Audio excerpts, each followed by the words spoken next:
Hi, and welcome. As the release of the F-4E gets closer and closer, still about 330 days till the end of 2024, I started to put together the first kneeboard pack for the Phantom 2. Since the module has not yet been released, the information presently included may turn out to be redundant later. But fear not, this pack will be updated and upgraded and will evolve over time. So far, I have included only a handful of pages. Several are work in progress and require some checks with the version of Phantoms we will receive.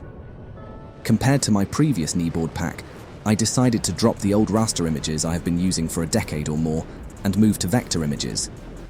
This allows me quicker editing and flexibility when exporting. The images included in the F4 Phantom 2 pack are, in fact, much bigger than the ones used in the Tomcats pack, in terms of size and resolution. Players can now adjust and resize the kneeboard page in-game without losing quality and readability. The first page is the good old antenna elevation angle. This represents the angle at which the antenna should be pointed in order to illuminate a target given range and altitude.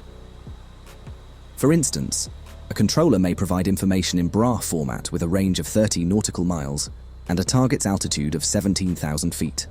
Imagining our Phantom's altitude to be 10,000, this gives us a delta altitude of 7,000 feet. Rapidly intersecting the values, we find that the antenna should look up by circa 2 degrees to find the target.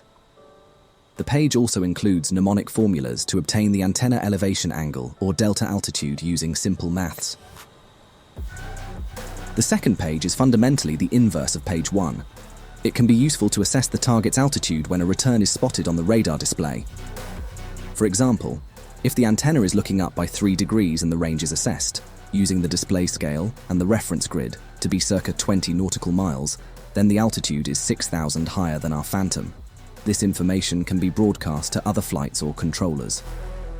Page 3 is similar to page 2, showing a chart inspired by the actual documentation, as are several of the sketches used in this and the following pages. Most of these charts have been featured in the Phantom familiarization video series and may be preferred by some players. In the area below, I added information about the stab switch since this option is often misunderstood in the Tomcat. The fourth page recaps some of the options and settings for the APQ-120 radar, in particular, information about when the nutation is triggered and the volume of airspace this technique allows to cover, and multiple bars settings. The fifth page recaps the CAA mode, the acronym for Computer Automatic Acquisition, and shows the airspace covered and the scan pattern of this mode. I have also added a recap of the functions associated with the pinky switch located on the throttle, which controls the selected air-to-air weapon and defines the CAA corridor. More pages are almost completed, including checklists, such as one dedicated to the employment of AIM-9 Sidewinder and AIM-7 Sparrow, additional radar functionalities, and related options. And that's all for the moment. The pack will soon be available on Fly and Wire. Note that there may be a mismatch between the folder I have indicated for the moment and the one actually used by the Phanom later on. I will update it as soon as the module becomes available. Thanks for watching, and take care.